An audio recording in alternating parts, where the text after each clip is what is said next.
90 seconds. For 5 minutes, man. When I'm still laying down and I realize where I'm laying down at, I think about giving up.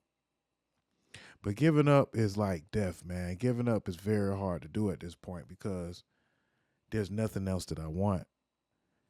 And I know some people say sometimes it's not about what you want. You know, you do what you need to do to get what you want. And I feel that I'm going to do what I want to get what I want. And I'm very comfortable with it. And if not, then I'd rather not even exist, to be honest with you. So if it all fails, you probably won't see me on Failed Book. And if you do, I'll probably be chiming in from a remote island somewhere or a third world country. Even though what they say, pretty soon this country is going to turn into a third world country, right? All right, I got a good intro for y'all. Let's go ahead and get this show started. So, again, if you have any suggestions, you can hit us up at DOZHATOLDYA.COM. I've been missing my song review, but you guys can still send your songs in. Once we get a few songs in on the song review, we'll start getting back to that. I got like a couple of them that I got to get to. But any questions, suggestions, concerns, if you would like to give, contribute, there's the Doja Toja Cash App right there. And you know, I don't know why I do that every week. Some of these things I'm gonna stop doing, and some of these things I'm gonna do more. Let's get into a clip.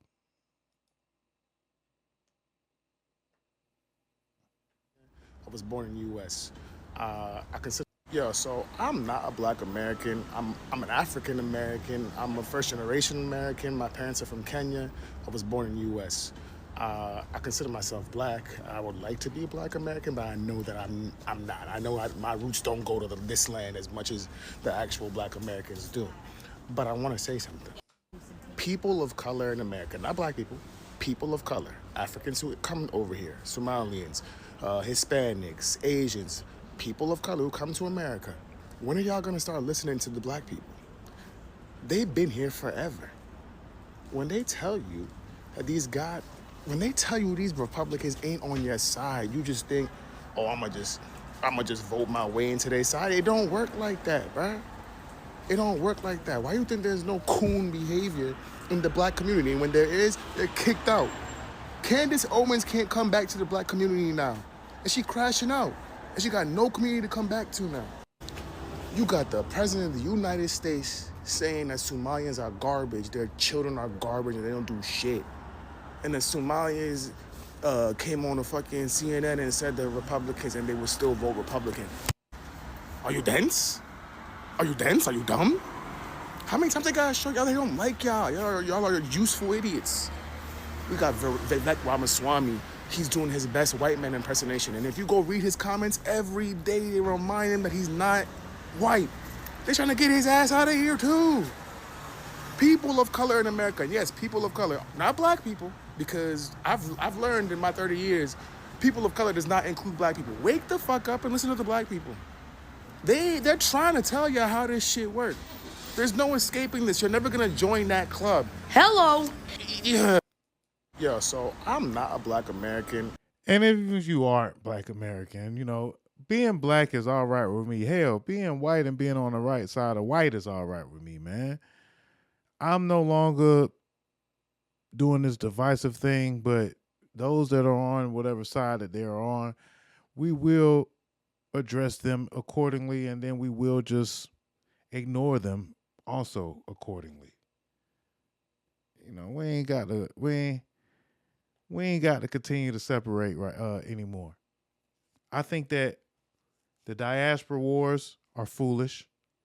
I can't wait to connect with my brothers over there in Africa.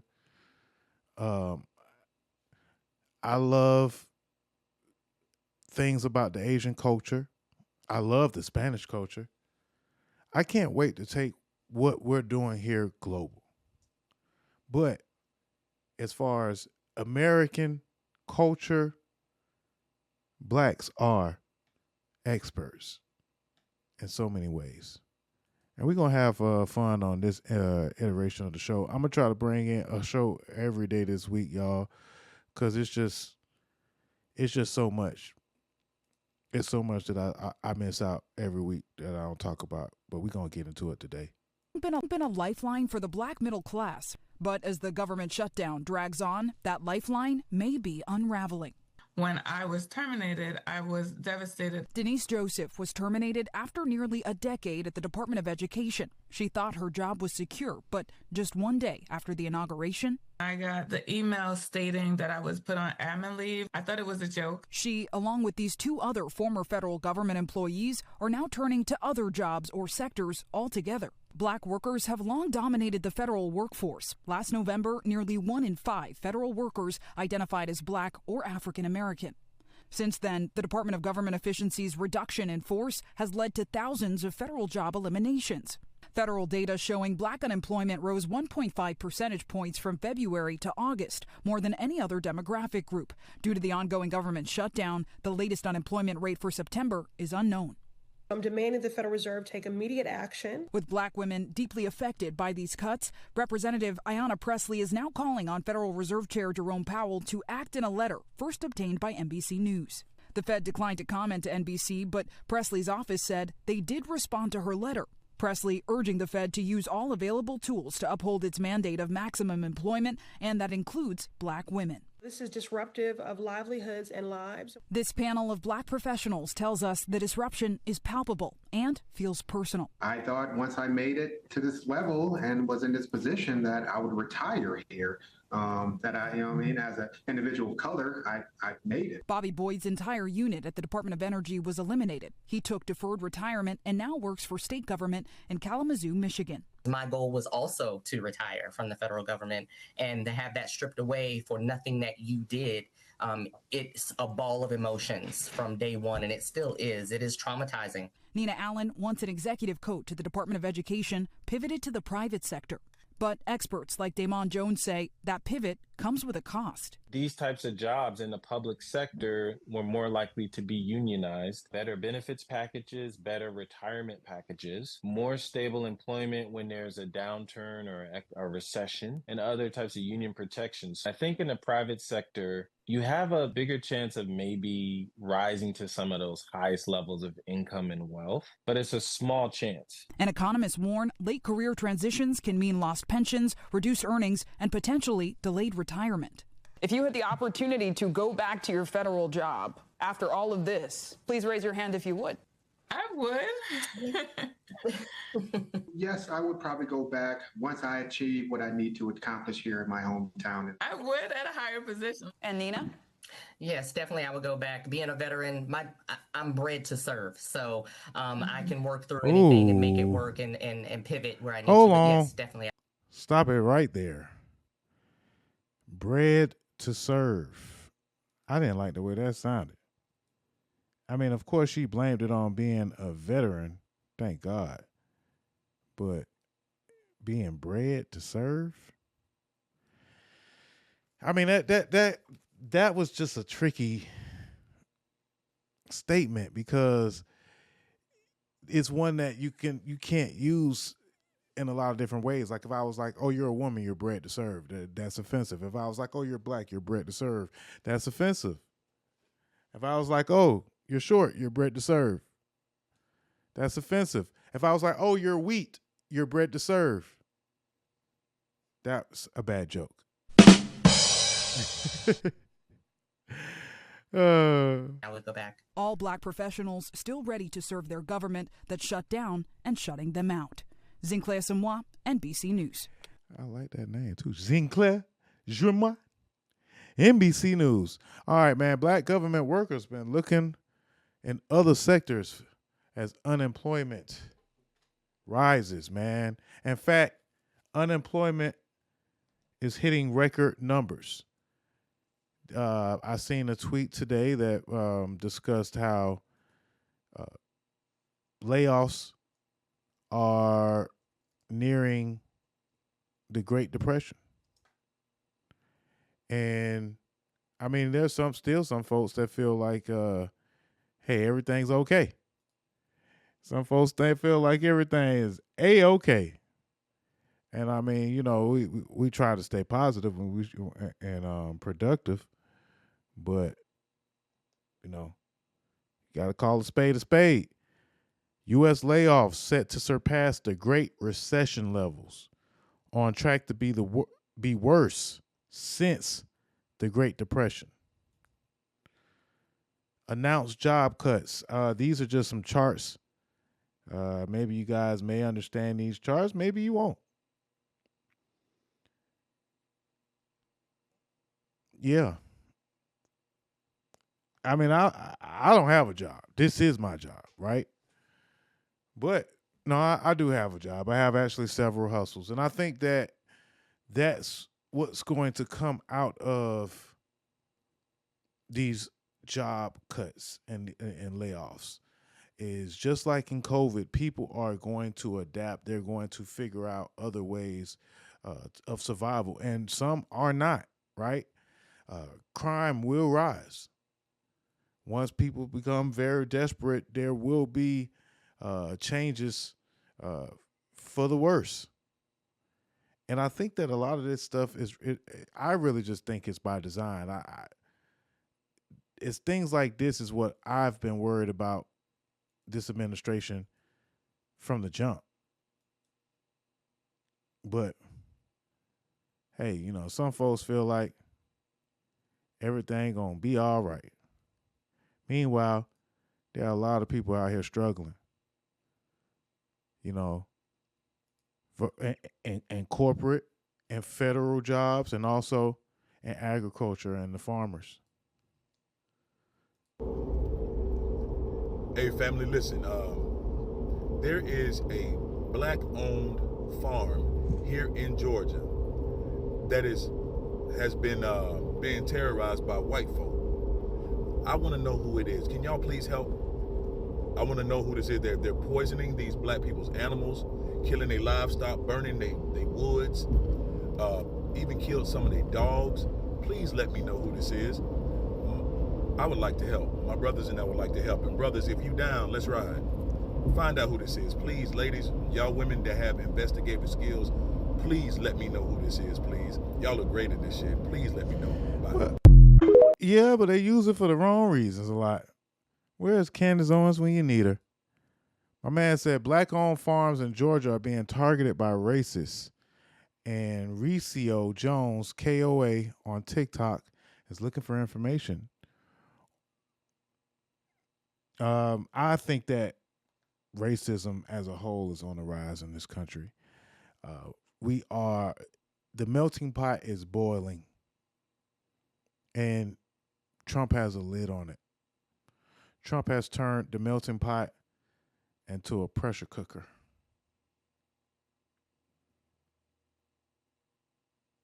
Here's more information on the black farms that are how long farmers that are being discriminated and harassed in Georgia. do you think it would take for us to stop certain individuals from encroaching on our property?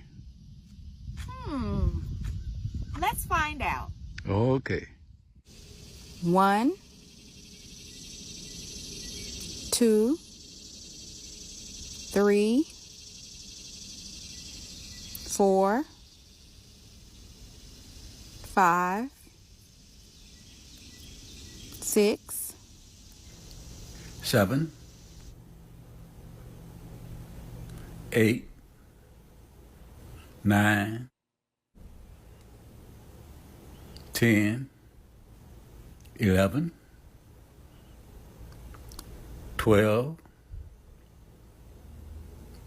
13, 14, 15, 16, 16, 17. Damn. The world may never know. First, let me say thank you for reminding me that working on your property in peace is a basic American right. And basically, black folks just want to be left alone. At the end of the day, black folks just want to be left alone. Really, truly. Being in Atlanta, you feel like you're incubated in a way, and you feel that you're safe. Sometimes you feel really mentally empowered. You feel confident because you see so many of your people doing so well. Also, sometimes you do get tired of the bullshit. We know there's bullshit a part of every society. But yeah, man, you just get tired of the bullshit sometimes, man. And black folks just really just want to be left alone. Let's get back to the clip. Get back to the clip. And thank you all for your many encouraging comments and advice on the last 2 videos. Dad and I really needed some help, and you provided support to us. So thank you.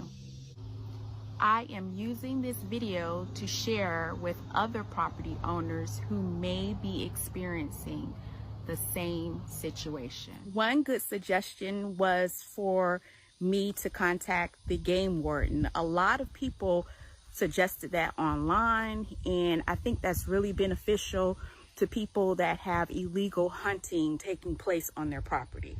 So that's something that I had never thought of before.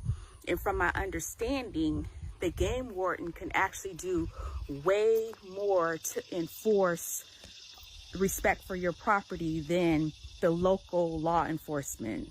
They can do way more than the police and way more than the actual sheriff's office if you believe there's hunting going on your property.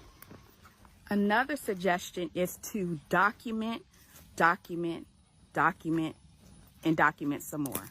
So of course you have to keep a written log of everything that is taking place to violate your civil rights and to violate your right to just exist in peace on your property. So documentation is key, making sure that you have not only the date that things are happening to you, but also the time. There were a couple of people that suggested that I do more with my camera system, like have the cameras kind of facing each other, one hidden and the other one visible, in order to catch whoever is coming on your property and to actually have a good record of them messing with your cameras. So cameras are so essential and important to keeping people from criminally trespassing on your property. Hell, we could just go ahead and add on that cameras is one of the best things that ever happened, especially the camera phone. You know, that's one of the best inventions, you know what I'm saying, for black folks. Like, where would we be without the camera? Right? And I love that idea to camera the camera. Point cameras at the camera, right? So let them know that there's one camera that's visible, but always have a backup camera that is hidden that's watching the other camera. I fucks with that. That's some good news. That's some good tips. Let's get back to the clip. Other people have said also that repeated threats of violence and also threats to your life or your property should definitely call for you to go ahead and get a protection order or restraining order against the party that's doing it. That's definitely a good deterrent. It may cause them to be agitated in the beginning, but you have to do that for yourself in order to protect your property, your family, and yourself, because some people don't understand no. Like, the word no is not something that they live by, and they continue to violate even though you have the right to live in peace. So another option that was said several times was a protection order or a restraining order. So that's something that you can do if you feel like you have someone stalking you or creating problems for you to live in peace on your property. Also, there were several people that recommended the purple paint law. There's only 22 states that have the purple paint law, so that doesn't apply to me here in Georgia. But the purple paint law is for you to go ahead and paint your fence posts and to also paint the trees that line your fence in order to give warning to those that are trespassing or potentially will trespass. So, for instance, what the purple paint law does is kind of notify people without having you to actually put up no trespassing signs. The problem with no trespassing signs is that a lot of them deteriorate over time. There are a lot of people that recommended that I replace the... All right. That's some good information. That's some good information. I mean, white folks, they just walk outside with a shotgun or automatic rifle and say, get off my property. I ain't making it. How long do you think? Oh man, but yeah, that's definitely a rise of racism that's going on all over the country. There are still black people being found being hung from trees. And again, we know that black people do not hang themselves when they decide to transition. You know, I mean, I don't know how else you could say things like this, but black people do not hang themselves from trees. But yet another person was found in Wisconsin hanging from a tree. Let me see if I can find some information about this. I can't believe I have to make this video, but another black man found hanging from a tree in 2025. What is going on? This time at a golf course in Brookfield, Wisconsin. And the community wants answers. Torrance Medley, a 39-year-old black man, was discovered at Brookfield Hill Golf Course on November 13th. Within hours, police ruled it a suicide. Again, like they always do. Even though it clearly wasn't. The family doesn't believe that, and neither do civil rights activists. Civil rights groups are demanding transparency. His family is asking for the surveillance footage, full medical examiner details, and every single investigative step made open and shared to the public. They say this case was closed way too fast for a death with this kind of history and symbolism attached to it. Because let's be real, when a black man is found hanging from a tree in America, it's impossible to ignore the historical weight of the image. The NAACP says law enforcement owes this family and community transparency before declaring this a suicide and moving on. Torrance Medley's family deserves answers. Transparency isn't optional. It's the bare minimum. His legs were bent at the knees, not the typical way for hanging. Share your thoughts in the comment section and follow me for more. In white supremacy, appreciate your information and good work as an ally to the movement, man. It's people like that. That's why I decided to, again, not be anti anybody that's pro me, and anybody that's for the movement, man. I'm definitely appreciative and welcoming the information and support. So appreciate that. And white supremacy, and yes, black men are being found hanging from trees in 2025 on the uptick. There was actually a black woman that was hung from a tree not too long ago, and I didn't hear a lot of people talk about it. So again, man, there's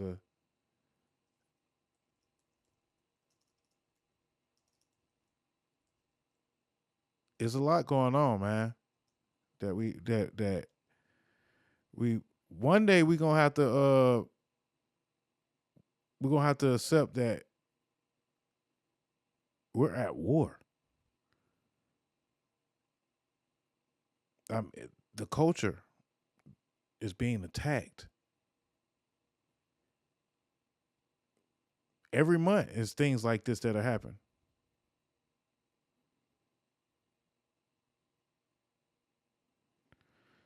A woman described the recent self-inflicted death hanging of a 23 of her trans-identified daughter on injected testosterone.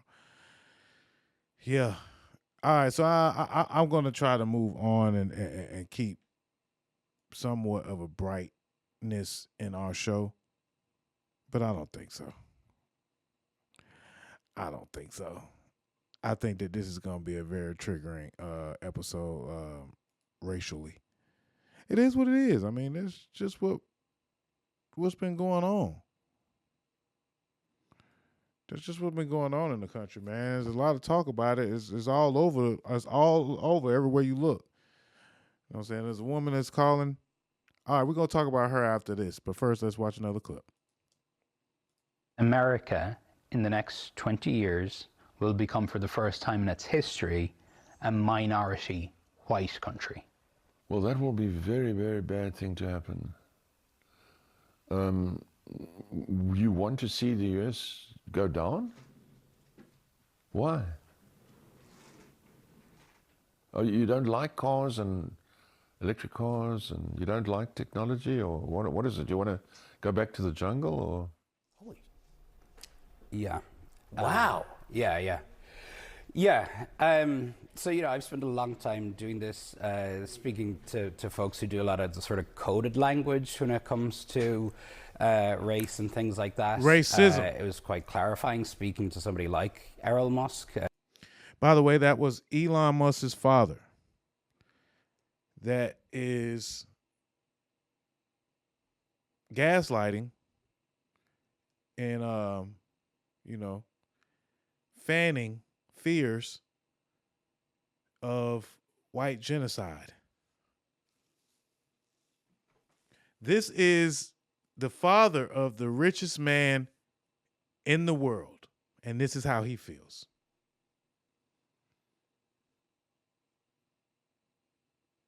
And he's not, the writing be on the wall. Like, we got a lot of folks that be in denial.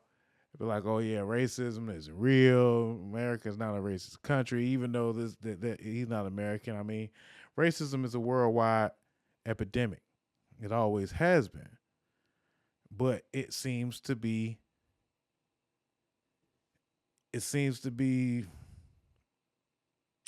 rising at new heights. Elon said something the other day. No, hold on. We're gonna go to Tucker Carlson. Tucker Carlson was on Piers on man, I'm messing up. Hold on, y'all. Let me get it together.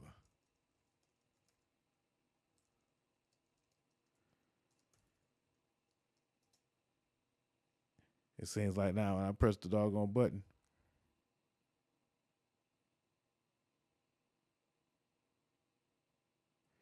All right, so the other day, Tucker Carlson and Piers Morgan was having a debate about So, why do you think the air was polluted before? Well, because people were burning. Our economy has not been destroyed. We're still one of the biggest economies in the world. What is the economy here? What's it based on? What do you mean? Like, what's the British economy? I look at the economy of, I don't know, Wales in 1900, and it's coal. They dig coal, people burn it. That's what their economy is.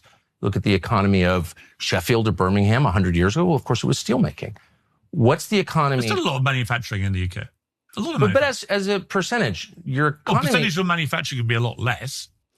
Anybody that makes Piers Morgan not look racist, not that Piers Morgan is not he's not a really, really bad racist. A lot of white men are just white, right?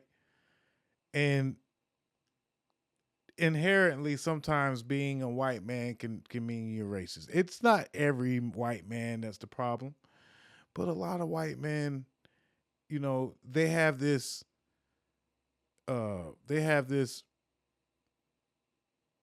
gullible racism about themselves. It's just problematic.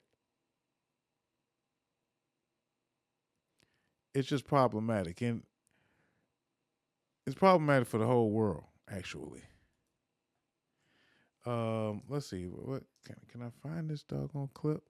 Is why did it destroy Britain? I don't understand. As the victor nation, it didn't destroy Britain. Well, look, look outside. Look outside. We're in the city of nation. It's a fact, and you just said at the beginning. I think. So it's better. So what about British culture? Just saying, Britain voluntarily joined the war.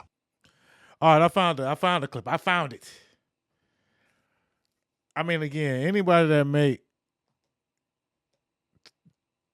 Piers Morgan look like he's a good guy, and again, I occasionally fucks with Tucker Carlson for his journalistic integrity, but you gotta call a spade, man. This was not a communist country, but I'm just saying Britain voluntarily joined the war. It was a war that you were not involved in, and you got in. But my question is, why did it destroy Britain? I don't understand. As the victor nation, it didn't destroy Britain. Well, look outside. Look outside. We're in the city of London. Hang on. There's Tower Bridge. It's the Tower of London. Magnificent. Well, office blocks it changed London. Why do you look at this and see a wrecked country? I don't. Well, I don't see an English country. So we're in the city of London now. What do you mean there? What do you mean by that? It's not. Yeah, what do you mean? What do you mean there? Hey, what do you mean there? That's what people need to start doing a whole lot more. You know what I'm saying? Matter of fact, I'm saying kudos to you, Piers. What do you mean there? So we're in the city of London now. What do you mean there? What do you mean by that? It's not. Well, people whose ancestors built Stonehenge are not here anymore. So the city of London is 36% white, and that's happened in the last, 40 years. But England is about 70% white. England. Yes. Okay. Well, it was 99% in 1945. Okay, so we've evolved. But you're on the way to becoming the minority in the country. So no one wants to say that. I think you can get arrested for saying that here. Well, no, that's not white supremacy. This is the indigenous population of the country. Well, it's a statistical fact that I think by 2100, we will be a minority white country. 2063 as of today. Well, I've read a bit later. But these are dynamic numbers, so they change. Yeah, but here's my question for you. So what? Well, let me refer to the beginning of our conversation when you said that the people who live in a country define the character of that country. And then you said, yes, all the things for which we were famous and in which we had pride, like our stoicism, our concern for others, our tidiness, the cleanest country in the world now. It's pretty filthy.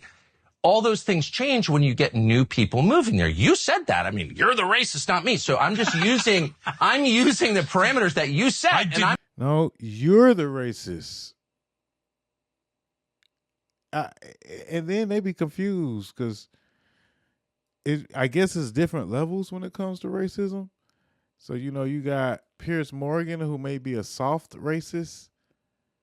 And then you got Tucker Carlson, who may be a nonchalant, nonviolent, sarcastic racist. Then you got Nick Fuentes, who he's just a sometimes racist every other day.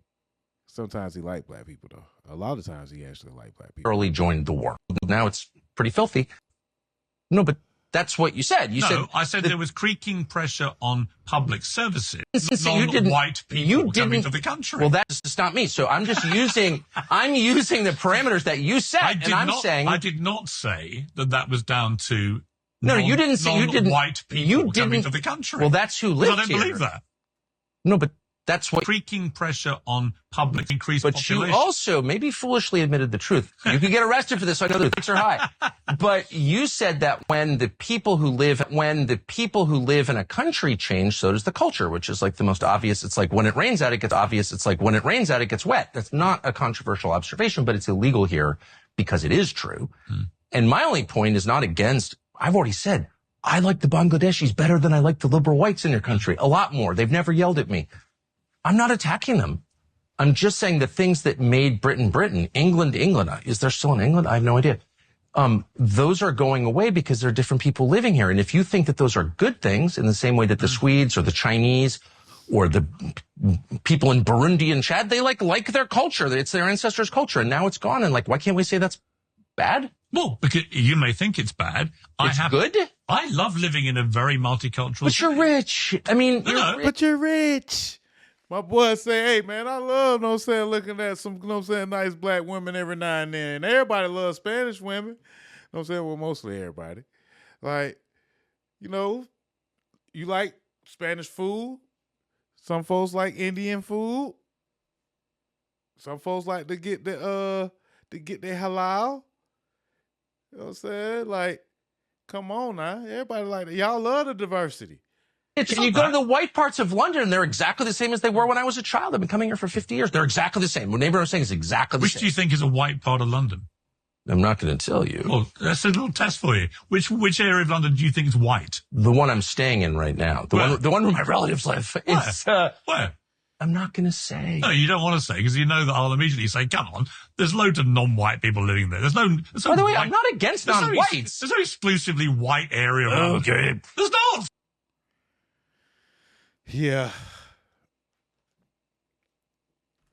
I don't know, man. I guess there's different levels of racist whites. Because some days, you know, just the other day, I was giving Tucker Carlson some credit. I was like, you know, he's not a bad guy. Just the other day, I thought he was all right. Then they'll remind you. They sure will remind you of This was not a communist country, but they sure will remind you of who they are. So yeah, there are levels of racism, obviously, right? And I feel that since President Trump has been in office, those levels have been showing. And one thing about the racist whites is they stick together in a very, very, very loyal way. Like they will enrich each other when, you know, when it's called for. Like, okay, so I'm just gonna go ahead and just get right on into this story. A U.S. woman was harassed. Well, it has different headlines, right? So there's a Give, Send, Go account for this woman named Crystal. Crystal is a racist. She's a racist Cinnabon worker in Wisconsin.